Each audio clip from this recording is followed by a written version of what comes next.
Olá, sejam bem-vindos à nossa primeira edição do Desmistificando FDICs.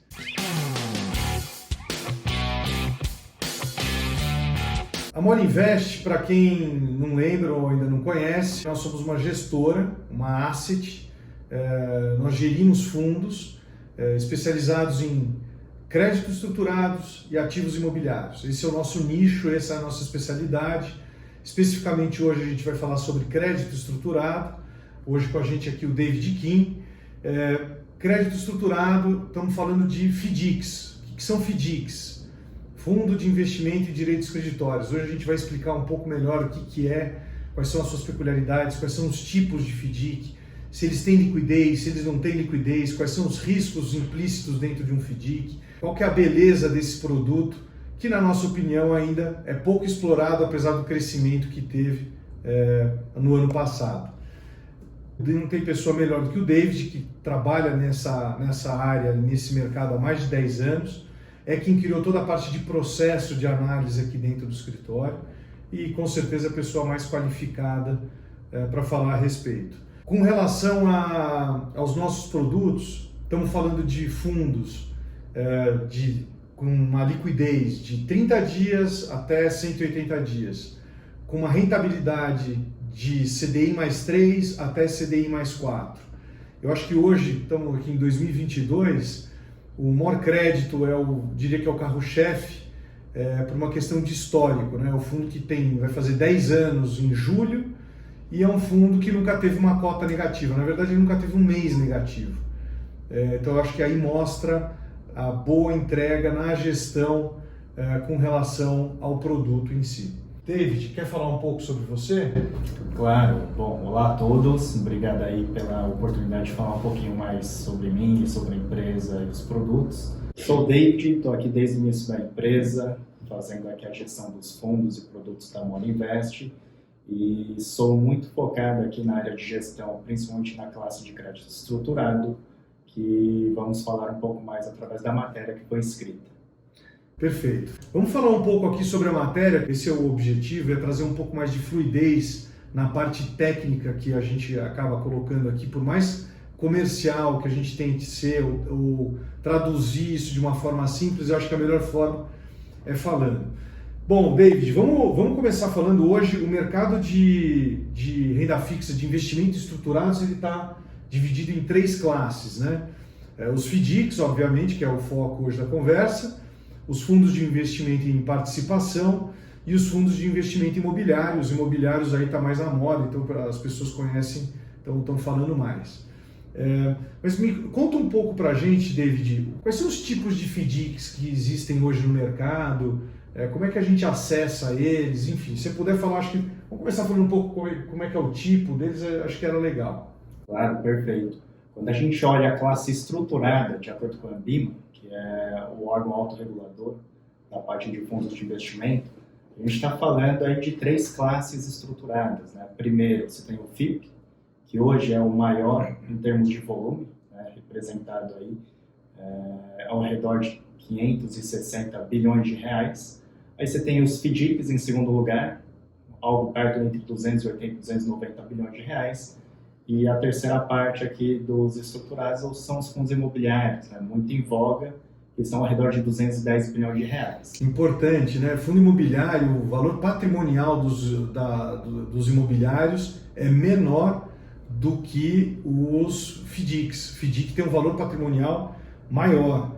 Inclusive, pelo que eu estou vendo aqui pela matéria que o David escreveu, os FDICs, a quantidade de fundos de FDICs são 1.550 FDICs, enquanto os fundos imobiliários estão aproximadamente perto de 690 fundos. Então é um fundo muito mais maduro, pelo que eu estou entendendo, né? Ou pelo menos mais antigo. Perfeito. E quando a gente olha assim para a FDIC, a gente está falando que apesar de ter um volume menor do que FIP e maior que fundo imobiliário, ele é o maior em quantidade.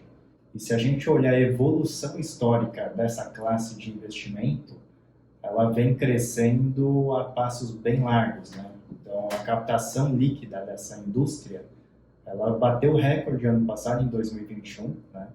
E ultrapassa, inclusive, diversas outras classes, né? Não só a parte de estruturado, Mas quando a gente compara aí multimercados, ações, dentro de renda fixa, crédito privado, assim também, você tem aí uma classe que vem crescendo e batendo as demais classes, tá? Só para explicar, quando a gente fala em classes, só para vocês entenderem, fundo de renda fixa é uma classe, fundo de ações é outra classe, fundo imobiliário é outra classe e daí por diante. Então a gente sempre compara o crescimento das indústrias um comparado com o outro. Obviamente existe uma correlação não só de maturidade desse mercado, mas também da alta de juros, o CDI, ele acaba tendo algum tipo de interferência no crescimento ou não desse tipo de ativo. David, fala pra gente aqui um pouco quais são os tipos de FDIC que a gente pode encontrar hoje na indústria. São FDICs que fazem desconto de duplicatas, enfim, conta um pouco pra gente como é que está essa evolução. Perfeito. Quando a gente pega a história ali dos FDICs, né, em meados do ano 2000, você tem o nascimento da indústria de FDIC, principalmente com os FDICs multicedentes multissacados. E esses fundos aí basicamente nasceram para desconto de recebíveis. E quais são esses recebíveis? Né? São cheques, duplicatas, recebíveis de cartão de crédito, né? Então, toda essa parte de recebíveis comerciais nasceu ali em meados dos anos 2000, né? FDIC do agronegócio não poderia ser diferente, né, o crescimento, porque em termos de PIB é o que mais cresce e tem sido bastante resiliente, né? E além disso, olhando o contexto macro atual, por conta da Rússia e da Ucrânia, né, que estão ali em guerra, basicamente você teve aí um avanço muito forte do preço das commodities, né? Quando você olha as commodities agrícolas de modo geral, tanto trigo, milho, soja, vem subindo bastante também. Então a indústria agro, ela tem cada vez mais demandado funding, né? Demandado captação aí para poder expandir ali as fazendas, né? Agricultura, tudo mais. E você tem diversos FDICs nesses segmentos também crescendo o patrimônio. Para falar de alguns outros lastros aí, a gente tem também o lastro do crédito consignado, né? Então, o que é o crédito consignado? É o crédito que a pessoa física, ali, seja um funcionário público ou um funcionário de uma empresa privada, ele demanda ali junto à empresa, junto também a bancos, né? Ou até outras entidades financeiras, e tem o desconto das parcelas no contra-cheque.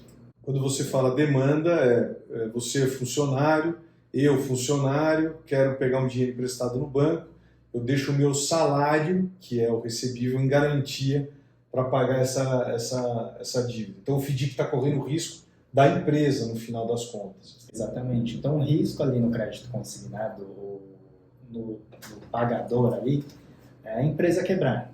Né? Então, a empresa quebrando não pagaria ali a dívida, né? A dívida que foi descontada ali para o FDIC, né? Para o funcionário ali, seja da empresa privada ou da empresa pública. Legal. E aí tem outros lastros, assim como, por exemplo, você tem o lastro ali de fintechs, né? Então, algumas fintechs também usando a estrutura, o veículo FDIC para fornecer também crédito para empresas que estão ali dentro das fintechs, né? Então, um dos exemplos seria o próprio iFood ali, né? Dando crédito para alguns estabelecimentos, restaurantes que estão ali dentro do marketplace do iFood, né? Mediante ao histórico ali de pagamento dessas empresas e também de faturamento dessas empresas, né? De acordo com os pedidos ali dos usuários, e alguns meses podem ser descontados ou até cedidos como um crédito adicional por conta do comportamento dentro da plataforma. Então, esse caso é interessante porque muita gente aqui deve pedir, mas assim, vamos supor que eu seja uma cozinha, eu produzi, vendi um hambúrguer para o David pagou com o cartão,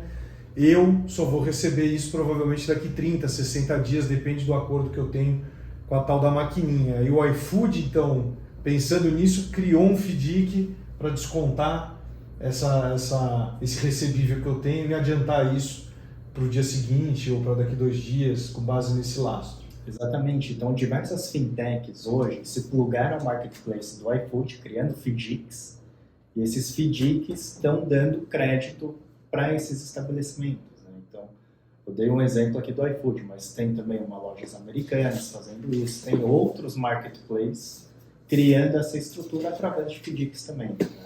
Legal. Existem outros FDICs, né? FDICs de desconto de automóveis, enfim, existem inúmeros, mas eu acho que esses daqui seriam os principais, principalmente para o atual cenário que a gente está trabalhando.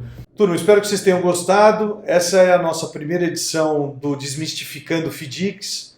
Aguardem a próxima. Obrigado e até mais.